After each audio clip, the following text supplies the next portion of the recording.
Thank you again for being here this evening. We've got about 3 minutes left until we get things going. So if you would like to submit a question, please head to the table by the entrance. There are papers there, forms there for you to complete, and pens to do it with. Please complete those before we begin. No questions will be accepted once we begin the forum. Thank you.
Ladies and gentlemen. Check. Ladies and gentlemen, this is the last call for questions from the audience. Last call for questions from the audience. To submit a question, please go back to the table at this time by the entrance. Fill out the form and turn it in before we get started. Thank you.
Candidates, please make your way to the table at the front of the room. Candidates, please make your way to the table at the front of the room. Thank you.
Good evening and welcome to the Greater Lake Stevens Chamber of Commerce Candidate Forum for the 2022 November elections. Tonight's candidates include those running for Snohomish County Prosecuting Attorney and both representative positions for the 39th Legislative District. Before we get started this evening, a few notes for the audience on expectations from you. No signs will be allowed in the building. Anyone disrupting proceedings will be asked to leave. Should they refuse, the Greater Lake Stevens Chamber of Commerce reserves the right to end the event immediately, canceling all further activities for the evening. Questions this evening will be asked by our moderator, Janice Huxford, only, and there will be no open mic questions. Questions that were submitted earlier via the forms we were just talking about will be used at the discretion of the Greater Lake Stevens Chamber of Commerce. Please try to limit applause to a few short seconds after responses. We only have a limited time here this evening, and we want to cover as much ground as we have time for. If time permits, we may have the opportunity for you to speak one-on-one with the candidates and pick up some of their campaign information located at the tables in front of them. We will have further instructions should time permit for this at the end of the forum.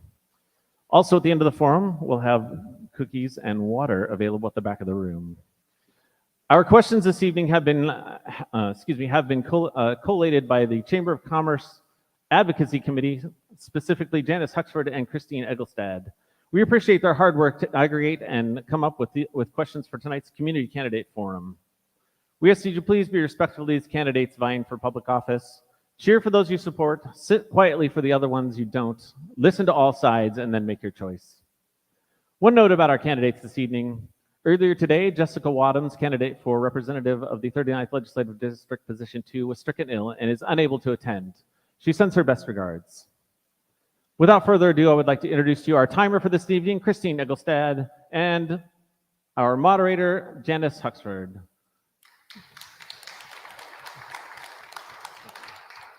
Janice, take it away.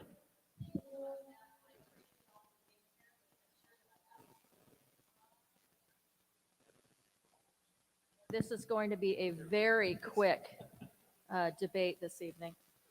I was asked to sing the national anthem. I will not. So we will get into our conversations with our candidates. We so appreciate you taking your time. Running a candidacy is a time-intensive process, and we appreciate you coming to visit us in Lake Stevens and to answer some of our questions and some of our citizen questions this evening. So thank you. I will ask a favor of all of you, if I may address you by your first names instead of going with titles, please. We would spend half of our time simply getting through the titles of the people on this panel. So thank you so much. We're going to begin very simply. Each of you have a moment to introduce yourself to the room. Let's take 1 minute each, and ladies first. Carolyn. Well, thank you very much. I'm Carolyn S. Lake, State Representative for the 39th District. I was appointed in 2017 and ran the next 2 terms, so this will be my 3rd term. I am raised in Oregon, but came across the river and came across the border in 1979 when I came across to buy a business. And so I have owned and operated the Dutch Cup restaurant for 20 years on Highway 2, which is now gone. Now it's an O'Reilly's auto parts store. And then I went on to be city council in Sultan and mayor for the city of Sultan for almost 10 years. Thank you. Thank you. Jason? Good evening. I'm Jason Cummings. I'm the Chief Civil Deputy at the Prosecuting Attorney's Office. I'm a local kid, grew up here in Snohomish County, raised my kids here, and I've spent the last 24 years serving this community as a Deputy Prosecuting Attorney in the Prosecutor's Office, the last 15 as the Chief Civil Deputy. I'm excited the opportunity to be here to talk more about the issues that our community faces. I think it's important that we have these forums and an opportunity to talk. I'm proud of the broad bipartisan support and support from the law enforcement community and our first responders. I look forward to a great evening. Thank you. And Brett. I'm Brett Rogers. I'm Brett Rogers. I've lived in Lake Stevens since 2005. My wife and I's youngest son graduated from Lake Stevens High School before he joined the military. I've got, in addition to being an attorney, I have over 20 years of law enforcement experience. 18 of that was with the City of Seattle Police Department, where I rose through the ranks to police lieutenant. I have a wide variety of law enforcement experience, case management. Accountability is a big issue with me. I spent 4 years conducting internal investigations for SPD. So I believe that accountability is for everybody. And I look forward to bringing a new vision and a new tone to the prosecuting attorney's office. Thank you. Sam? Good evening, Sam Lowe, Snohomish County Council, running for 39th Legislative District. And I live right here in this community, born and raised here in Snohomish County. I've served on the Lake Stevens City Council as council president. I've served in our Rotary Club as Rotary president. I've volunteered here in this community. My family lives here in this community, and I've run my business in the community. So I love this community, I care about this community, and I care about the 39th District. Thank you. Thank you so much. And finally, Robert. Well, first of all, thank you for having us here, Janice, and I refuse to answer any questions until you sing the national anthem. Well, it's going to be a very long night for you, sir. But you're welcome. Fine, have it your way. For those that don't know me, I see some unfamiliar faces. Let me just start at the beginning. I'm Robert J. Sutherland. I'm the current state representative for the 39th Legislative District, in position 1. Way back when I graduated high school, I joined the Air Force at 17. I served honorably. Afterwards, I went to Gonzaga University, earned my degree in biochemistry, spent my career here in the Puget Sound researching DNA and developing cancer therapies. You might ask, what's a scientist doing running for office? Well, that's the question my wife asked me back when I ran for office. But I got myself elected in 2018 in this position. And I was reelected overwhelmingly in 2020, and this is my second reelection. So thank you for having me, and I look forward to the debate tonight. Thank you so much. Let's begin with a question for our legislative candidates. The capital gains 7% sales tax that was signed by Jay Inslee is currently being challenged in the courts as an income tax, which violates our state's constitution. Do you support the capital gains tax? Please explain how you would support or repeal it or fight to preserve it. Sam, let's begin with you. Well, obviously, the two representatives here were in when this was passed. I do not support. Yeah, I'm getting feedback through this too. I don't know if you can hear that or not. Let's stop time, please. Okay. Do a sound check. Yeah. Testing 1, 2, 3, test. Yeah, there's no feedback now. Okay, we good? All right, let's begin. So obviously, both the two legislators here were in Olympia when this was passed. I was not. I agree that with both legislators that this is unconstitutional, and I do not support the 7% capital gains tax, and I would vote to repeal it. Thank you, Robert. Yes, my seatmate and I were down in Olympia when this passed. We were both no's. This is an income tax. It is a violation of our rule of law here in Washington State. The Constitution is clear that we will not have an income tax in this state. So this is a backdoor approach to implementing an income tax, and I am wholeheartedly against it. And I would work hard as I can to repeal it, to end it, to make sure it never happens again. Thank you. And Carolyn.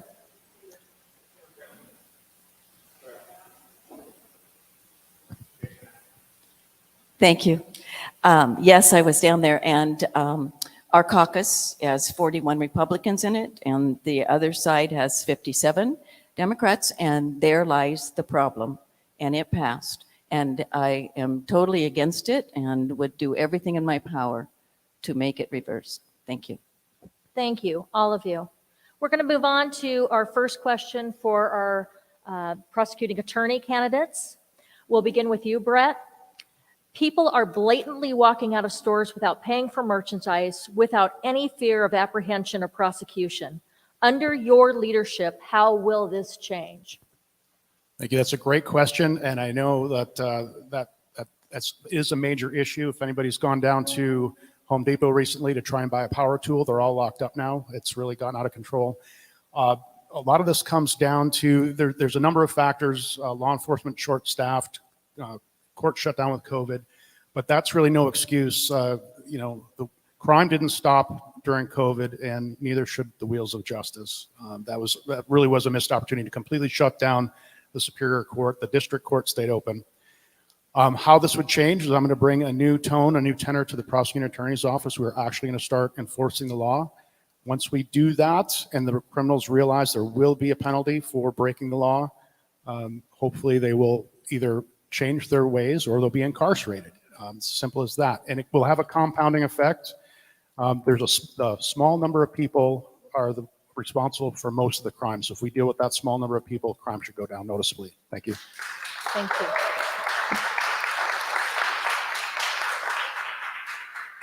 Jason?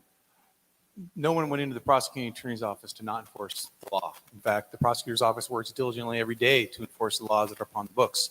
As Brett indicated, we don't differ much on many of the issues when it comes to public safety. We have resource constraints. Law enforcement community is struggling. There are 50 open positions for deputy sheriffs in our county right now. There are 50 open positions in the correction side. We've been working diligently to keep our positions filled through a significant turnover over the last few years.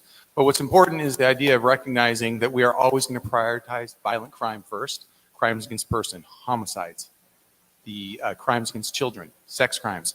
Those are always our priority. We'll keep that focus. But we have to make sure that we have the resources, which is why we went forward to the county council this year to add additional positions into the office, one specifically to focus on prolific offenders and unlawful possession of firearm cases. These are significant cases, and we're going to prioritize and make sure we enforce them and hold folks accountable. Thank you. We're going to move on to a question for our legislative candidates. The question is, all Washingtonians are facing unprecedented inflation. What specific plans have you formulated for the first 90 days, if elected or re-elected, to offer relief to your constituents? Robert, let's begin with you. A bill in Olympia that eliminates the state portion of people's property taxes. That can be passed within that first session and implemented right away, which will cut people's cost of housing down. It's not going to help with gas. It's not going to help with groceries, but cutting your property taxes at the state level will help pay for those other things. And I pay for that property tax cut with surplus money. We don't have to cut the budget. We're currently running a $16 billion surplus in this state, and the other opposing party spent it all. We can go back and take that $16 billion. Property taxes, by the way, is about $4 billion a year. We're running surpluses right now at $4 billion a year. We can eliminate people's property taxes with money that we've already paid in excess of what was required for the budget. It's our money. The government should give it back in the form of a property tax cut. Thank you.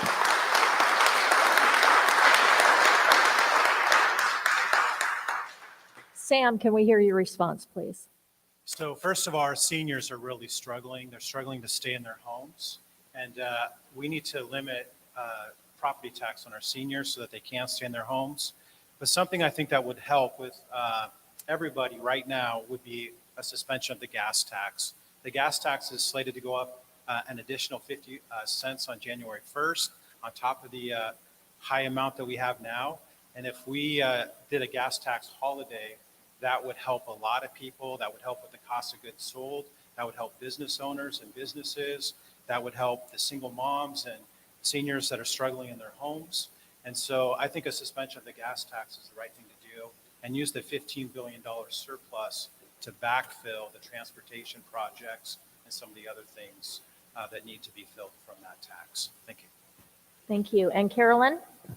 Thank you. Yes, agreed that we need to give relief to our seniors in the property tax, so specifically the seniors. We also need to give relief to our businesses. We did cut some B&O last year, but we need to do more. We need to make sure that our businesses stay fluid and are sustainable. And there's something that I have been looking into to help with homelessness, because our current homeless folks are our senior citizens that have lost a spouse, that now have one income, and how do they hold on to their property? And there's an organization, a program called National Home Supporting, and it is available to Washington State. And I am working hard to bring that here, not only for the seniors, but to help our college students too. It's all about sharing. Thank you. Thank you. This next question is for all of you. It's an important question to this community and to our district, and we would like to extend the time for 2 minutes each. We're going to begin with Jason, and the question is, according to Everett Police Chief Templeman, the top 3 risks to public safety are fentanyl, fentanyl, and fentanyl.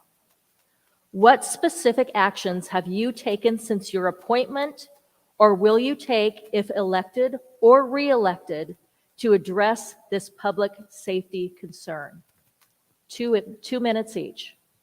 Thank you. Fentanyl is wreaking havoc on our community. I've been working as the point person for the county in our lawsuit against Big Pharma dealing with opioid issues. And we've seen firsthand on a daily basis what's happening in our communities due to opioids.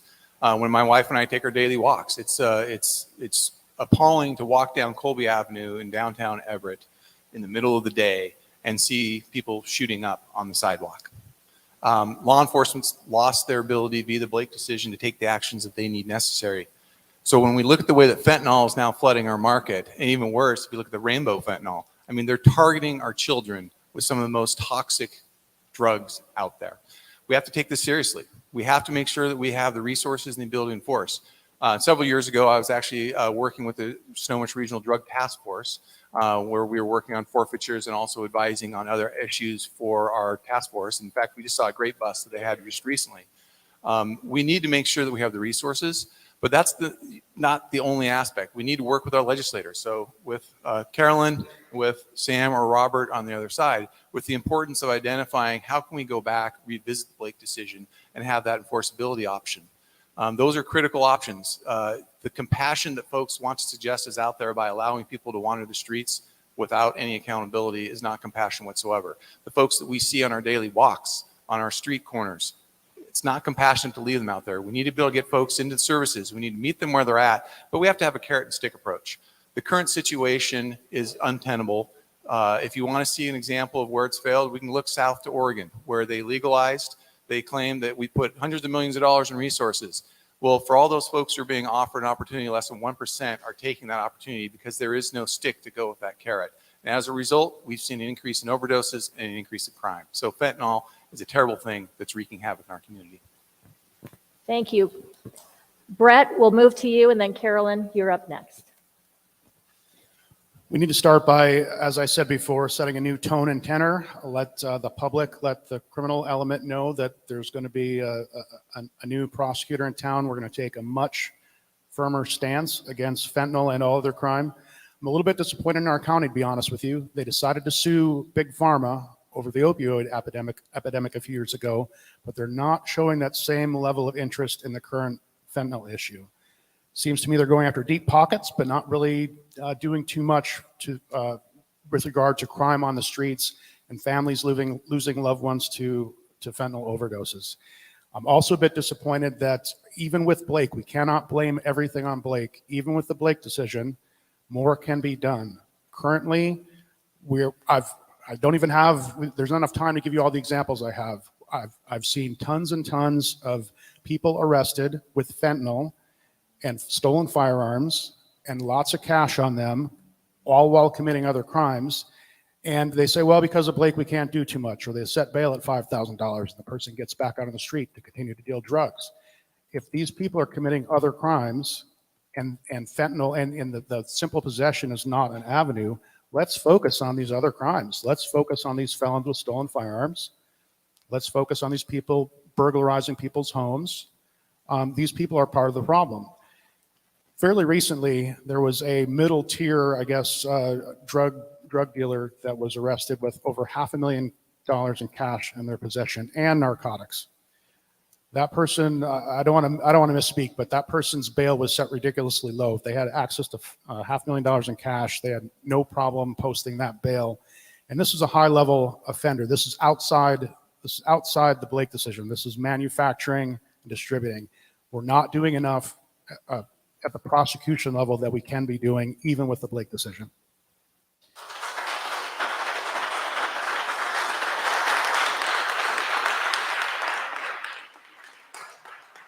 And Carolyn. Thank you. Fentanyl is a big issue, of course, and we know that. But the problem is much bigger than the fentanyl. Why are these kids trying it? Why are these adults trying it? I've been working very hard in the last 5 years on the Youth Mental Illness Committee, which is part of our Children's, Youth, and Family Committee, which I've been lucky enough to be sitting on for the last 5 years. The issue is much deeper than the drugs themselves. And we need to not only take care of the problem today and make sure that we have enough drug and alcohol beds, which we're working on, but we also need the workforce. There is the biggest problem. And on my committees, we are working on how we recruit young people into the workforce, into the medical field and into the mental health field. We need to start acting like families again. We need to start having dinners at our house again. We need to be raising our children without the iPad in front of them. We have to get back to the basics. We have to make sure that our children have hope in their life. And we have not given that to them.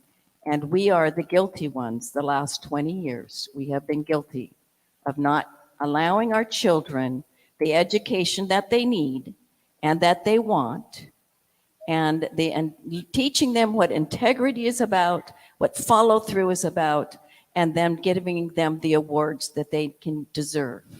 So I'm all about family support centers and making sure that we are, as a community, helping our children to grow up to be a part of the society. Thank you. Thank you very much. Sam?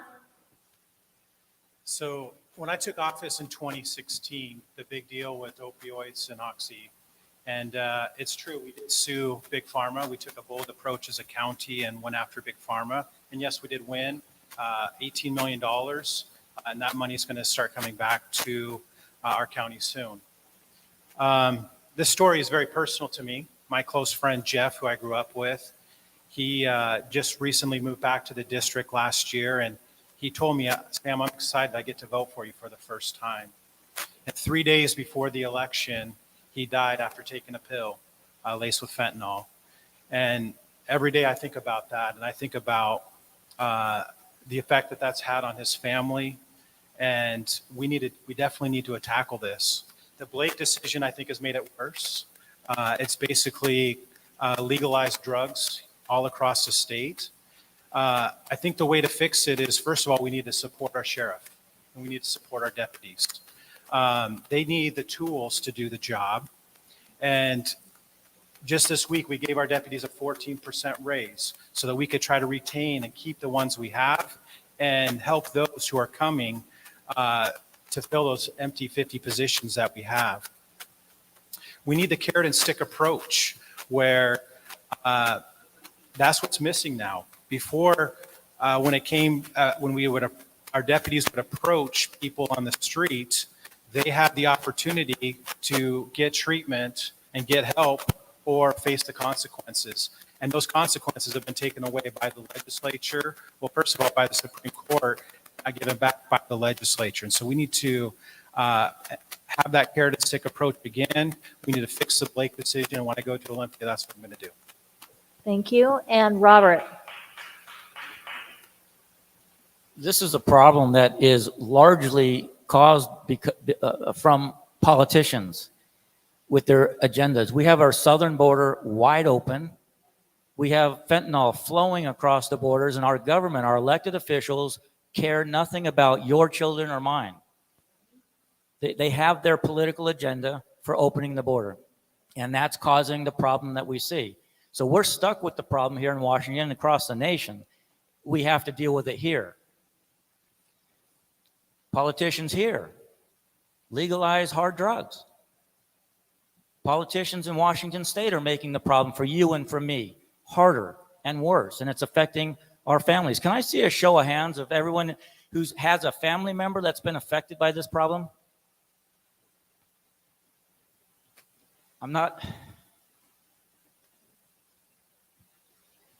I'm not going to be able to get through this question. Because like Councilman Lowe, this problem has affected me and my family. It's personal. Politicians caused it, and it's affecting my family and yours. I had a family member living on the streets in Everett. I didn't see him for 7 years. There's nothing I could do.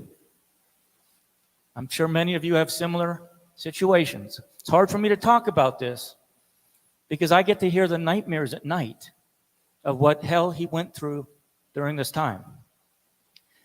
There are programs that we have. They're not perfect, but they're good. And we were able to get him in a program.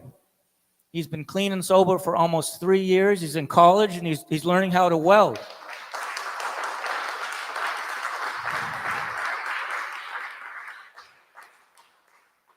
I plan to work with these people to see how we can make these better. And that's what I'm going to do in Olympia to help solve this problem. Thank you.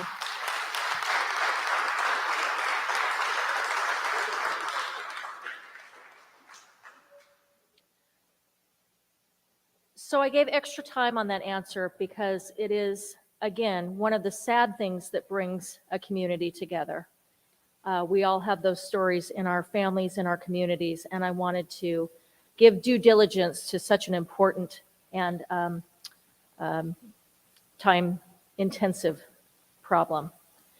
Let's take a deep breath and ask our legislative candidates a quick question. We're going to do 30 seconds. We're going to talk about your vision. This is a question that was posed by one of the members in our group this evening that has joined us and wants to know, what type of growth do you envision for rural Snohomish County? Carolyn, vision. The GMA gives us a vision, unfortunately. We have to do, we have to plan for population according to that. I would like to see that changed. My neighborhood has grown by 1,000 people in the last 3 years. It is way too fast.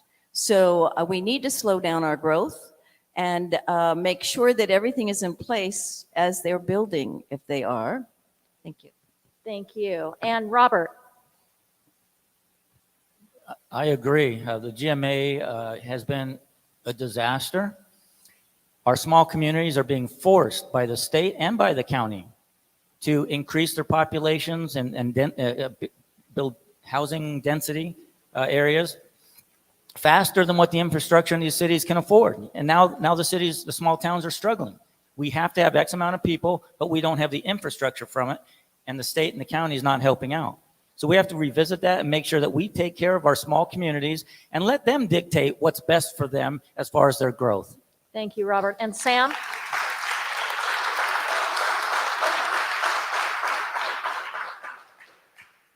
So I do believe in, and when we're talking about the rural areas, that's under the county's control. I appreciate Representative Eslick sharing about 1,000 people growing over the last 3 years in her neighborhood, but that's within the city where she lives, and it's the city who controls that. Here in Snohomish County, you look at places like Clearview. Clearview over the last 10 years grew by like 5 or 10 people. It's because the growth has been limited inside the urban growth areas and inside the urban growth boundary and kept out of the rural areas, and I support keeping the growth out of the rural areas. Thank you. Let's move on. Again, another discussion for our legislative. We're coming back to you. Don't go to sleep yet. We got a biggie coming.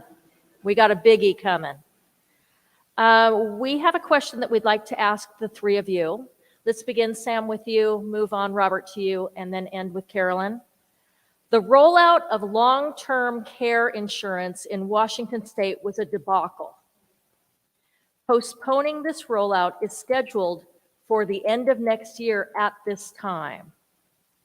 Do you see a need to address this? If this needs to be addressed, how would you address it?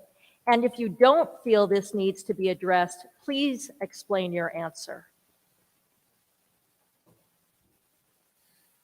So long-term health insurance is very difficult. I'm facing that same decision with my own mother right now, and where we're going to place her and put her as she gets to the end of her life here. And, the state has put together a plan, but the problem is when the state puts together plans and the state's in control, government doesn't do it very well. And so the plan that they put together basically had to be suspended because it was too costly. There wasn't much benefit to it, $35,000, and you pour a whole bunch of money into it. And who it really affected was our military. I heard from military people who were from out of state, but in our military bases, and they were being forced to pay this, even though they weren't going to be here 3 years from now when their deployment ended. And so it needs to be addressed and needs to be fixed by the legislators in Olympia. Thank you. Robert? Yeah, and when we say legislators in Olympia, let's be clear. There's a 57-41 majority down there, 57 Democrats, 41 Republicans. There wasn't a single Republican that voted for this bill. It's a bad bill. It's bad for our veterans. It's bad for people. And it's another form of income tax. It's a payroll tax. That's a different word. They're taking it out of their income. And you can pay for 40, 50, 60 years. And you're going to get, at today's wages, or the cost of going to some assisted living housing, $5,000 a month. We just dealt with that with my parents. It's $5,000, $6,000 a month. You might have, after all those decades of paying into the system, 6 months worth of coverage. If you move out of the state, you don't get your money back. Those that move in later, they get the benefit without paying in all that time. It's a terrible system. This was a system put in place by Democrats in Olympia, and every Republican voted no. The citizens of this state, if they want change in Olympia, they need to change who they vote for and pick someone that's going to fight for them and their family and their values.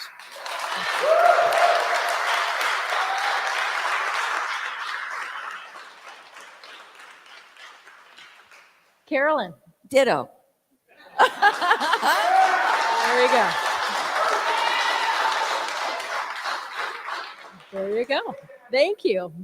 All right, let's get our prosecuting attorney candidates sharing some of their thoughts. We do have a question that came from our audience that mirrors one that we had created earlier. So I'll read the question first, and then the comment from our audience, and then the question. And Brett, we'll have you go first. We'll give you both 1.5 minutes to respond. The question from our audience is, I'm concerned about the shift in adding racial equality to how criminals are prosecuted. As a victim of crime, how does that policy serve the victims of crime? And our question that parlays off of that is, there is a perception that victims' rights have been eroded over the past few years. How have you created, or would you create, an atmosphere of truly hearing and representing the victims of crime throughout your department? Brett, 1.5 minutes. Yeah, I share that sentiment. I think the last number of years, victims have been lost in the shuffle, and too many elected officials, too many areas of government and activists care more about offenders than they do victims, and we need to change that. We will change that. So race, what somebody looks like, where they're from, what their native language is, should play no role in the administrative justice, and it will not in my prosecutor's office. We're all guaranteed equal protection under the law, and to me that means everybody gets held to the same standard of conduct no matter where you're from, what you look like. You also have the same access to justice, and we need to get back to putting victims first. Now, we can respect everybody's constitutional rights. We can ensure that offenders are treated fairly and have their day in court without placing them ahead of victims. That's the most important thing. So, kind of lost my train of thought there. We've got 30 seconds, so I've got to get it back really quick. So we need to put victims first. And like I said, we can't get wrapped around the axle over an offender being addicted to drugs or having mental illness. Those are very real societal problems. We cannot make victims pay a penalty because other functions of government, whether it be mental health, education system, if they're not working effectively, we cannot penalize victims for that. Thank you. Jason? It's interesting the way the question was posed because there is no policy that reflects or looks at somebody's race to make a charging decision. In fact, that would be unconstitutional, will never be allowed. What we are focused on is making sure that everybody is held accountable at the same standard. And when we look at the issues, particularly as it involves victims' rights, there is a constitutional right to victims to be involved and have an opportunity to have a voice. We have a strong victim witness advocate program that needs to be expanded. And one of the difficulties that we're running into, and it's less an issue in terms of this prosecutor's race as it is in terms of when we look at judicial races. The Supreme Court has taken an aggressive approach of changing the rules almost on a weekly basis. And as those rules change, what we've been seeing is an increase in the protection of rights of defendants that have an impact on the victims. For example, there's something called LFOs, legal financial obligations. And we have seen a continued erosion of those LFOs, which is impacting directly on our office, which is our Fund 118, our Victim Witness Advocate Fund, where we actually are able to use victim witness fees to hire victim witness advocates, easy for me to say, in order to work with these victims so that they have that voice.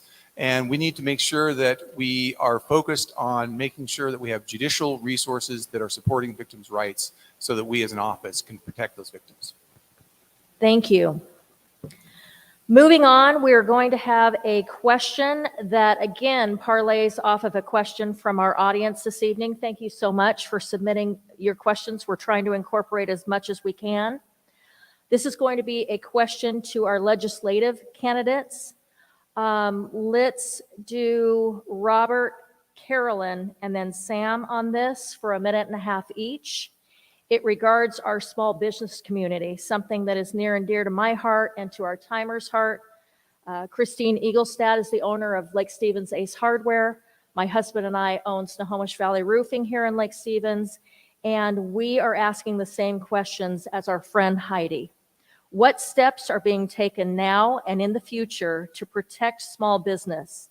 We own a small business and are being crushed on all fronts.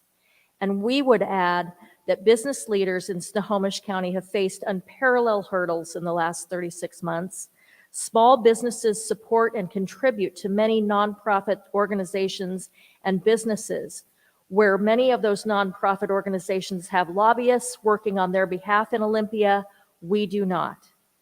Many smaller mom and pop businesses feel like they are not being heard and don't have the same amplification for their action items and agendas in Olympia. What have you done or can you do to dial back the over-regulation that keeps being passed down to these small business owners in your district? This is a one-party rule problem in this state once again. If small businesses feel their voices aren't being heard, you haven't heard my floor speeches on bills like this that tie the hands of small businesses and overtax them and the B&O tax and all the rest. I get up there and I let the Speaker of the House know exactly why this is a bad bill, hurting our small businesses. When COVID hit and we had Olympia, specifically the governor, having our small businesses shut down, but we leave the large box stores open so that our small community florist had to shut down, but then everyone had to go to a Safeway to get their flowers for whatever reason. The big box stores did very well, but while our small businesses suffered. What did I do as a legislator? Well, first of all, we were out of session. So we sued the governor for shutting down our small businesses. We brought the fight in the courts to him.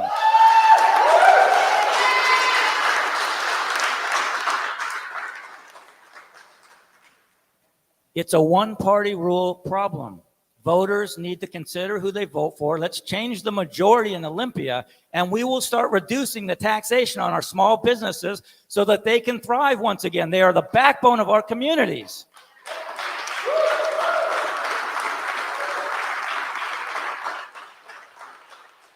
And we can also encourage small business. 1:30. Okay, I'm done. Sorry. You're done, Robert. Carolyn. There we are. Thank you. So National Federation of Independent Business gave me 100% because that's how much I stand behind all the bills that come forward that have anything to do with business to make sure that the regulations are kept at a minimum. Now I say that, I vote against all those bad bills that the Democrats are bringing to you. And National Federation of Independent Businesses appreciates that. You do have a voice. You businesses do have a voice. Number one, the Chamber of Commerce. Voila, right? They are big in Olympia. I helped start our Chamber of Commerce many years ago and have been a current member up until I went into office. But I also started a business, an organization called Grow Washington that was all about helping small businesses get started. I did that for almost 10 years. I am your business person. I understand what you have to do. Owning the Dutch Cup restaurant and knowing that 1 year we had a fire on the pass and it devastated my business and I had to refinance my house to make payroll. I get that. So I understand that every little nick, every little tax that you are taxed means one less penny in your pocket to make sure your family is fed. I am there supporting you and supporting small business every day that we are in session. Thank you.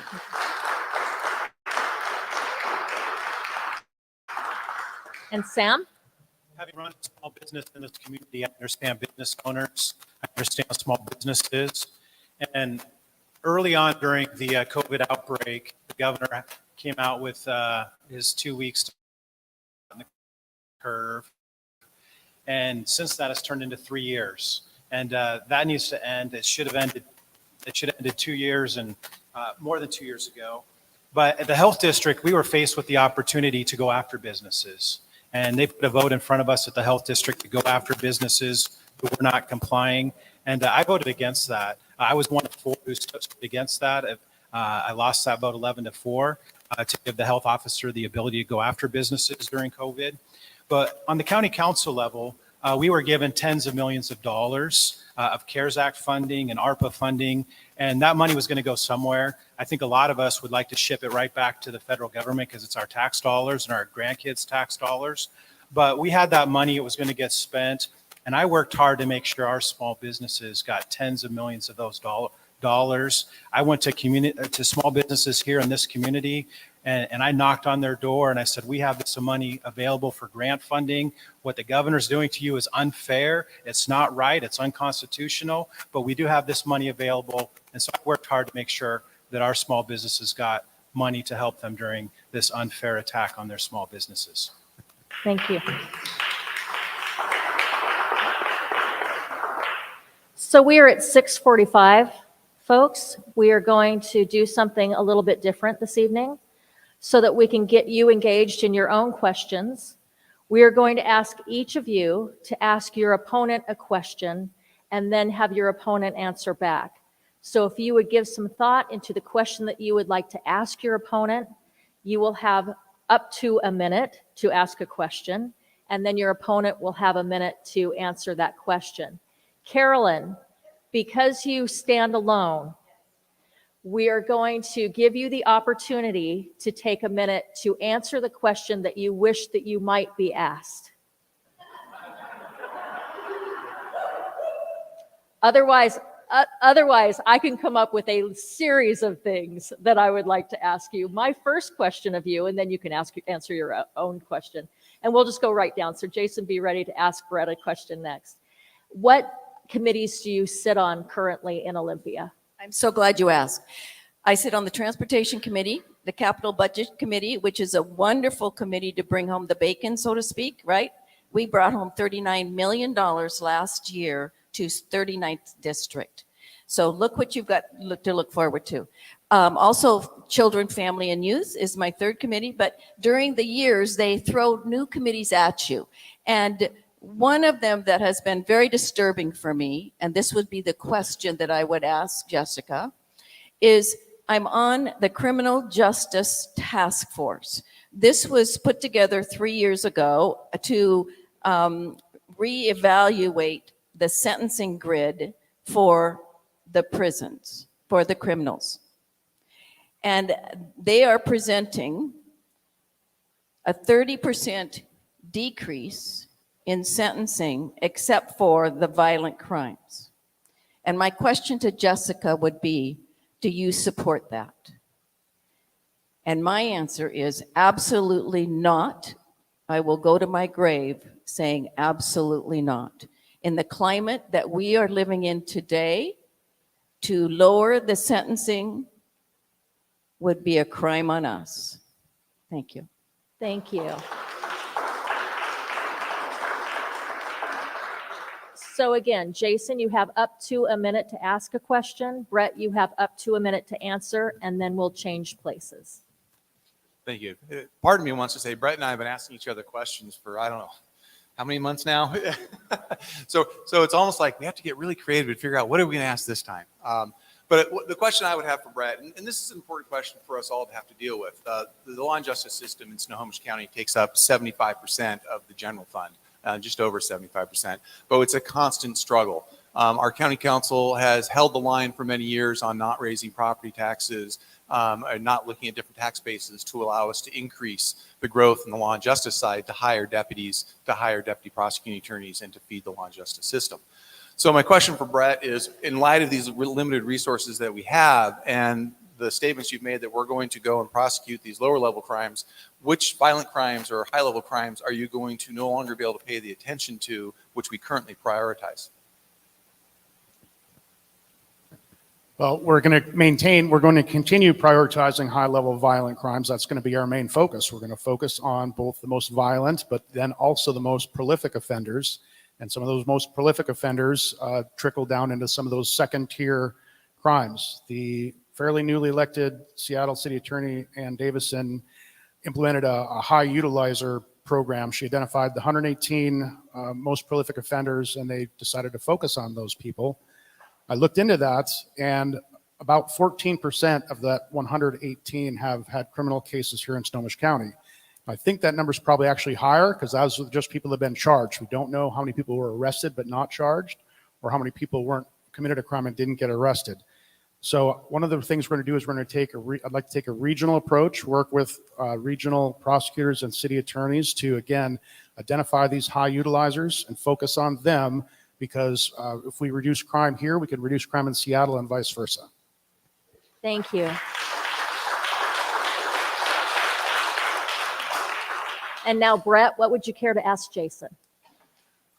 During an earlier statement this evening, Jason, I'm paraphrasing, I won't hold you to any exact wording. You had mentioned that using race in charging or whatever prosecutorial decisions is unconstitutional. On your website, it says that you're going to use your prosecutorial discretion to best serve our diverse communities. I'm wondering, what does that mean to you, and how does that square with using race as a decision factor being unconstitutional? Well, I find it interesting that you would like to take that context out of context. When we talk about diverse communities in Snohomish County, we're talking literally the diverse communities, from the rural and the timberlands to the farmlands to the industrial centers with Boeing, from the corridors of high ethnic populations to the corridors of very Scandinavian Stanwood, where I spent many a summer at the Stanwood Commando Island Fair. Snohomish County is a very diverse community. In terms of using prosecutorial discretion, it has nothing to do with the ethnicity or race of any individual. It has everything to do with how do we prioritize our resources to effectively prosecute crime within Snohomish County. And I was glad to hear Brett's comment on the last slide saying, well, we're going to have to focus on the violent crimes, because that's where we are going to have to focus. But that's also why we asked for that DPA for the prolific offenders, so that we can focus on those prolific offenders in the UPF cases, because those are critical and important. So it's all about not taking things out of context. Thank you so much. And now, Robert, what do you choose to ask Sam? This is a very interesting portion of this candidate forum here. Sam, a couple of months ago, you were in a public meeting. You mentioned you have a full-time job at the county council as a councilman, and you mentioned that you felt that if you were successful at defeating me and taking this seat, which is another full-time job, You mentioned you plan to keep both positions simultaneously. You justified that by saying, well, I can do so because I really only put in 3 hours a day at my county council position, and therefore I think I can do this other position as well. So my question to you would be, do you really only work 3 hours a day at your county council position? And Sam, your response? So that's a very interesting question. I never said that I work 3 hours a day.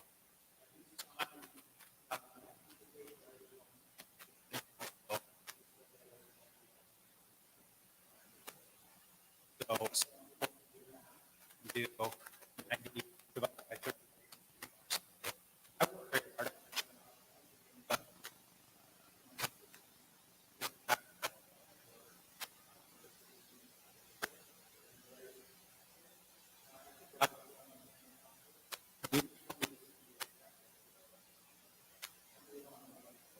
My mother worked 3 jobs. She's a single mom. She was a Marine. 3 jobs. One of the jobs she worked for was police. And she would leave at 7 in the morning.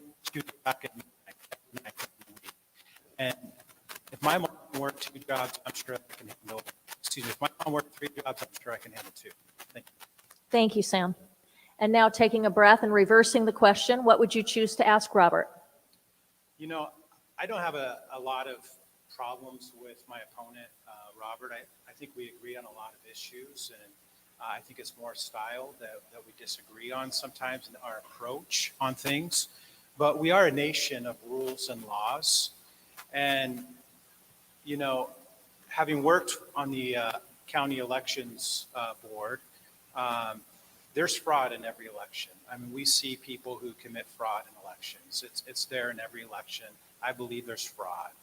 But my question is to my opponent, because of comments I've heard him say, do you accept the certified election results for governor and for president in the 2020 election? The 2020 election on the national level was the worst election I've ever seen in my life.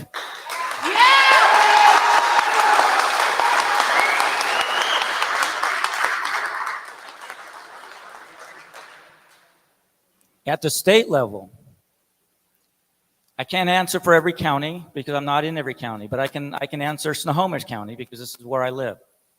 I talked to the county auditor about our elections, and I asked him, it was a Zoom because of COVID, are there people who are not legal U.S. citizens voting in Snohomish County in our elections? That would be a violation of our Constitution and the law. Garth, are people that are not legal U.S. citizens voting in Snohomish County? And he said, yes, there are. The question I have, that being the case, how come we're not allowed to get in there and take a look so we can determine how many illegal votes are being cast, because every illegal vote disenfranchises one of our legal votes.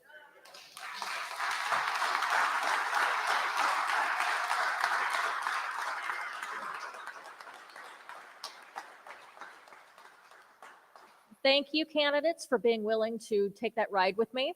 Aren't I fun being a monitor? Isn't this great? I let you do the monitoring. That's awesome. I'm a great moderator.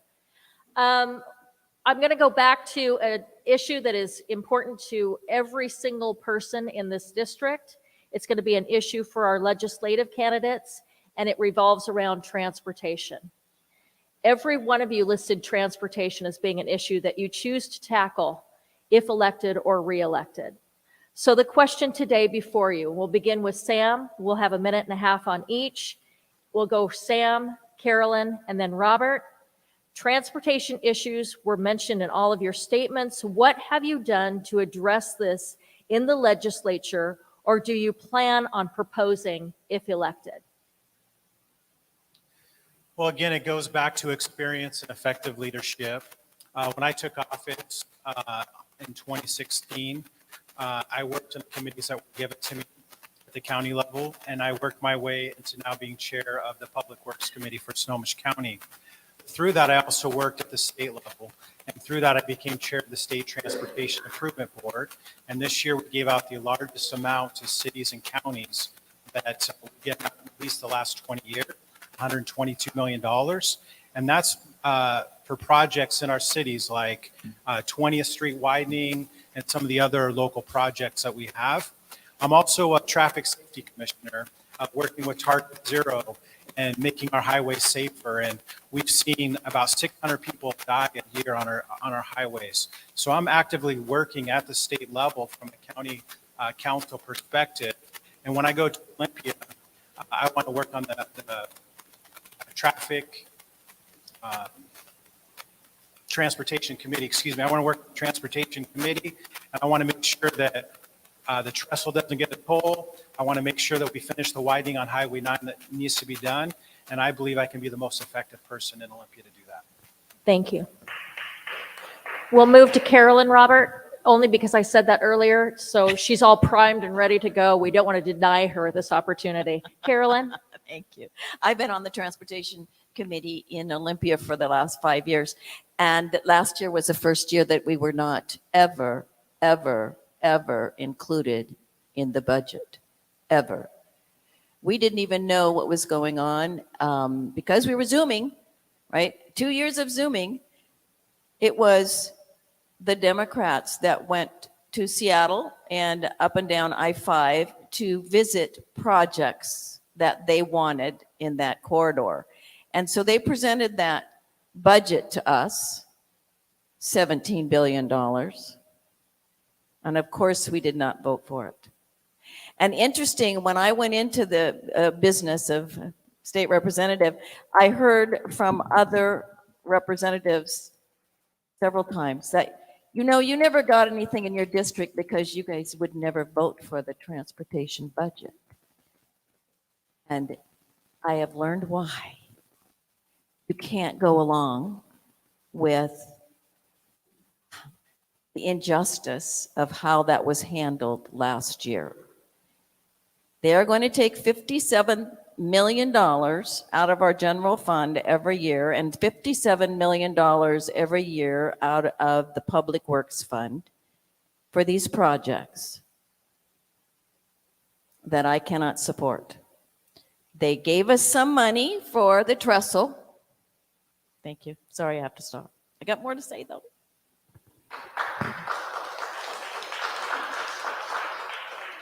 And Robert? I serve one of my three committees. I serve on the Transportation Committee down in Olympia. The Democrats, 57-41, the Democrats put forward their transportation package. It was a disaster. The Republicans did not support it. Representative Barkas, who's the ranking member, Republican, on that committee, came up with an alternative package that would have put much more resources into building bridges, the trestle, expanding our road capacity, Highway 9, Highway 2, 522, the I-5. It would have made substantial improvements to our infrastructure so that we could start getting traffic moving again. But we were 57-41 in the minority. It is a one-party problem. I'm going to keep saying it because this is why Olympia is not working for us. We've got to change the majority in Olympia, and if we do so, we will solve our transportation problems in Snohomish County. Thank you.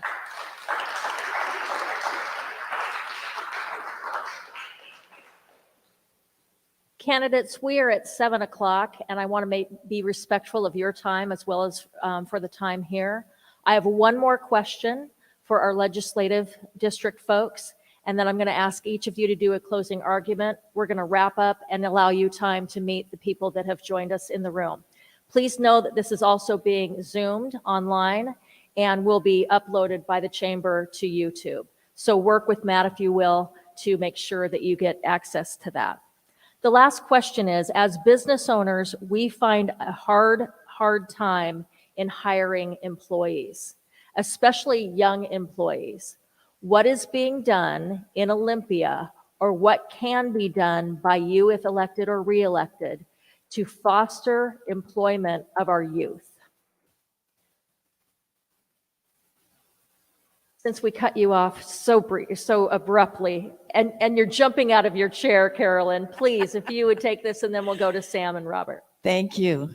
So I believe that, I know for a fact that we're bringing back shop, and I've been supportive of the Arlington, help me out here, Vocational Center, right? Helped us support financially from the state level. Those programs are high priority for me, right? But so is FFA, and so is 4-H. Those kinds of programs are going to be elevated by me this year, because that, again, starts our children at 8 years old for 4-H and teaches them all the important skills of life, and gives them hope. Workforce is a problem today. And it's going to be a 10-year process before we're going to be able to get good workers again. I am sorry to tell you that, but we have spoiled them over the last few years. We gave them money when, with the COVID issue going on, we have spoiled them to death. And so get over that. It's going to take some time, and it's going to take parenting. And it's going to take you to get into the schools and to make sure they're teaching what they need to be taught and not the other frivolous stuff. Thank you.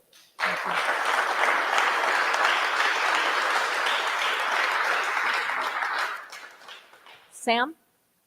Previously, the answer has always been, well, send your kids to college and that will straighten them out. And clearly, that's an option that hasn't worked fully. Trade school needs to be an option, and investing in trade school and apprenticeship programs. I've had the opportunity recently to spend time with our carpenters and see their apprenticeship program up close. Recently, I was down at Tukwila with our iron workers and looking at their apprenticeship program, and what a great program they have for our young people and people who are trying to restart their lives, and people who are getting out of prison and facing difficult situations and getting the help they need. I have 5 kids, 17 to 24, and so I know exactly how hard it is for them to find jobs, to get good jobs, and to stay in jobs. It starts at home with the parents and helping with our kids, and making sure we have kids that are ready for the workforce, ready for the business owners that are here tonight. And so looking for options that are more than just college, but the trade school, apprenticeship, I think are great options in helping our business owners here and hiring employees. Thank you. And Robert? And I don't want to sound too cruel on our education system, but I'm going to say it. Our schools have failed our kids in this respect. When I went to high school, I had wood shop, I had auto shop, we could weld, we had metal. You can learn things going through middle school and high school, and they were electives. You didn't have to take them, but if you were interested, some people like to work with their hands. Some people like to read a book and take a test. Our kids are different. And we've let that go, and our kids don't have choices these days. They're pushed down this pathway of college, college, college when they're not built for that. And they get out and they're unprepared. I'm in the college and workforce, I'm on the college and workforce committee. And I get students come into my committee, and they talk about what it takes for them. They're having a hard time filling out the forms to get into college. And I look straight at them and I go, listen, not to get you nervous, but you're on live TV, you're being watched by millions of people. I would like to ask you a question, and they usually freak out when I do that.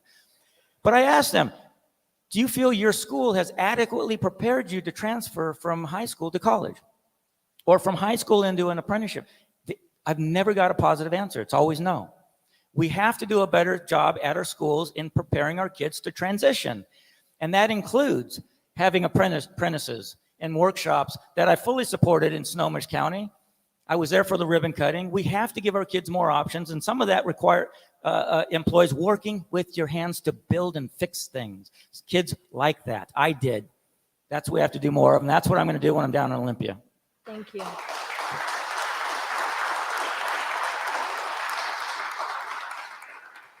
I'm continually impressed at how vast this district is, and especially now that it's been redistricted. And we keep talking about small business, but we don't want to leave out the fact that we have farmland, that we have agriculture, that we've got orchards, that small business and trades are not just roofing and not just hardware stores. So please don't think that we are leaving any of our neighbors and neighborhoods out of this discussion. Thank you for your diverse answers in keeping that in mind. I appreciate you. We are going to wrap up. so that we give you time to meet the people that have joined us in the room this evening, with each of you giving a minute and a half summation of your campaign, of yourselves, and of your focus. We're going to start where we started, I guess, to begin with where did we start to begin with? It's been so long. I think it was ladies first, and then we will move down and end, if it's okay, then with Robert. Carolyn, please take it away. Thank you. So after being in office as many years as I have been, and the wonderful state of Washington giving me more committees than I started with, it has been an interesting campaign year because I am on a Zoom meeting at least 2 times a day. By the time I get to these forums, I'm feeling like I've put in a long day since it started at 6 this morning, and I was at the Master Builders breakfast at 7 in Bellevue to hear about affordable housing, which is a subject we really didn't even talk about, right? And yet it's so important that we make sure that we have housing for every level and make sure that we have available housing for that first-time buyer. The campaign is going well as to be expected in this world that we live in. I look forward to another 2 years in Olympia because this will be the years that we're going to be able to negotiate again, which we could not do the last 2 years. We can make a difference. Even if we are still in the minority, we can make a difference when we are able to negotiate in the hallways of the Capitol. It has been my pleasure to run and be the 39th position 2 state representative.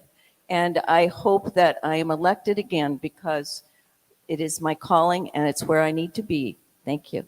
Thank you, Carolyn. Moving on, Jason.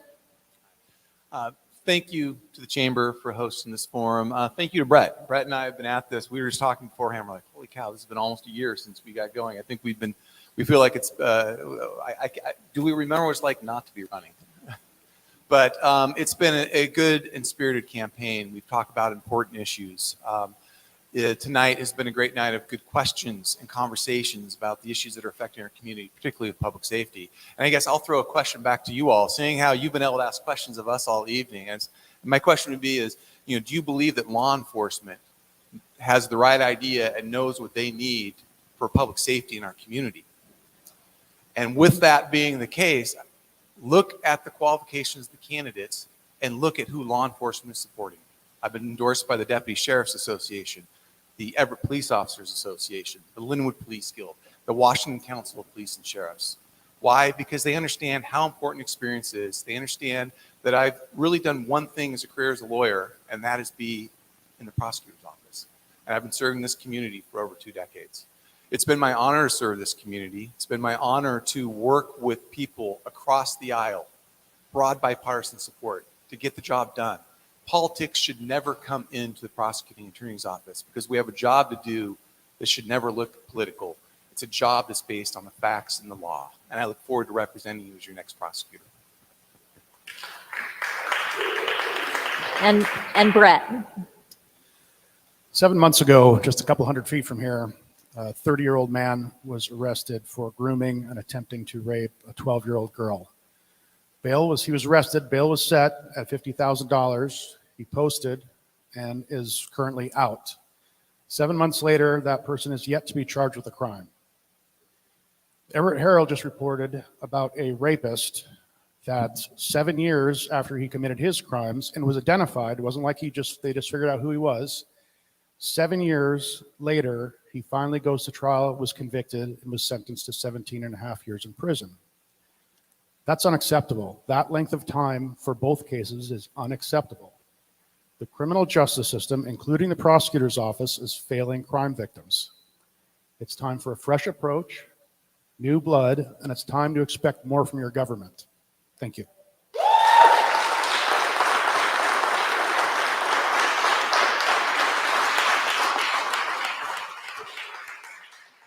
And Sam. So I've worked really hard during this campaign to make sure that I don't personally attack my opponent. I am glad that the voters get a choice between 2 good candidates. And I think that's important. And we know the 39th district has been a Republican district for a long time. We have 2 Republicans for the district to choose from. And I think that's a great opportunity for the citizens of Lake Stevens and the citizens in the 39th district. I've worked successfully across the political aisle. I do it every day on the county council where I'm in the minority. And I don't get to pick who I work with. I get to pick how I work with them, because it's the voters who choose who they want to represent them in their legislative district. When I go to Olympia, I don't get to choose who I get to work with on the other side of the aisle, but I get to choose how I work across the aisle with them. And so I'm going to find opportunities to make sure Lake Stevens and the 39th district gets the things that we need to make our community and our businesses and our students successful. I'm the candidate in this race endorsed by labor. I'm the candidate in this race endorsed by law enforcement. I'm endorsed by the mayors. I'm the candidate endorsed by John Koster. I'm the candidate endorsed by Dan Christensen. When our food bank needed money, I'm the one that went and got money for our food bank. When we needed a skate park, I'm the one that got the money for our skate park. When we needed a trail, South Lake Stevens Trail, I'm the one that did that. I did that at the local level, and I'm going to do that at the state level too. Thank you. And Robert. My opponent is endorsed by politicians. I'm endorsed by the people of the 39th district.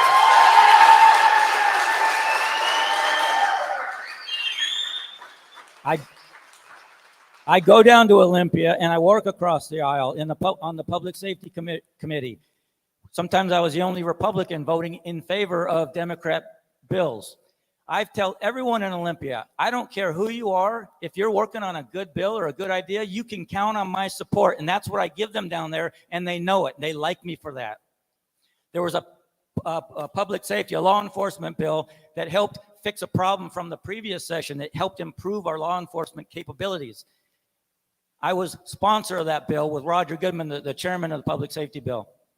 I work across the aisle when it's a good bill. Granite Falls was in grave need of a police department. It was falling apart. I was critical in getting them $413,000, and Granite Falls has a new police department now. We were critical in bringing $1.5 million to the Boys and Girls Club so that struggling families that need a place where their kids can go after school, a good, safe, healthy place before and after school, we got them $1.5 million. And the good people in also with that, the mudslide disaster, they've been trying to create a memorial. I've helped secure $1 million in funding so that they can have a memorial for the victims of those families. I'm effective in Olympia. I'm effective here. I work for the people, not the government. I don't work for cities and mayors and Olympia. I work for you, the people, and I take your fight down to Olympia every single day.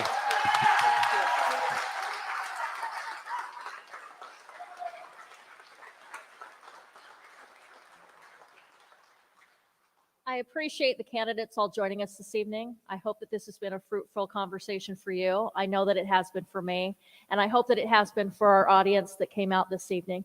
Give yourselves a round of applause. You were lovely. And can we give our candidates a round of applause? This is a hard slog.